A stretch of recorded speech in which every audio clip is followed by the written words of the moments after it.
আমরা অনেকে electric kettle মেরামত করে থাকি, তো অবশ্যই এগুলো কিভাবে কানেকশন করতে হয় বা এটার ডায়াগ্রাম অনেকের প্রয়োজন হয়। তো সেগুলো আমি আপনাদেরকে দেখিয়ে দিচ্ছি। এটা হচ্ছে বেস কানেক্টর, আর একটা হচ্ছে 3 পিন প্লাগ। আমি নামটা কিন্তু লিখে দিচ্ছি এবং কিভাবে কানেকশন দিবেন সেটাও আমি আপনাদেরকে দেখিয়ে দিচ্ছি। এল হচ্ছে লাইন অর্থাৎ পজিটিভ প্রান্ত, আর আপনার এন হচ্ছে নিউট্রাল প্রান্ত অর্থাৎ নিউট্রাল,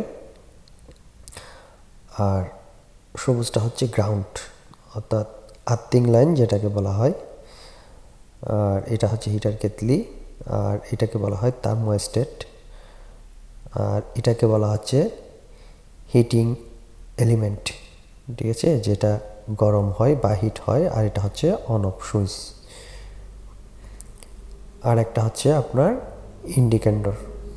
এখন আমি এগুলোতে কিভাবে কানেকশন দিবেন বা এগুলোর ডায়াগ্রাম আমি আপনাদেরকে দেখিয়ে দিচ্ছি। দেখুন, সরাসরি পজিটিভ একটি প্রান্ত আপনার সুইচে চলে গেছে এবং অপর আরেকটি প্রান্ত হিটিং এলিমেন্টে চলে আসবে, এবং এখান থেকে আরেকটি প্রান্ত সরাসরি হিটিং এলিমেন্টে চলে আসবে অর্থাৎ নেগেটিভ প্রান্তটি। আর এখান থেকে আরেকটা প্রান্ত পজিটিভটা ইন্ডিকেটরে সরাসরি চলে যাবে, আর নেগেটিভ প্রান্তটা আপনার ইন্ডিকেটরে চলে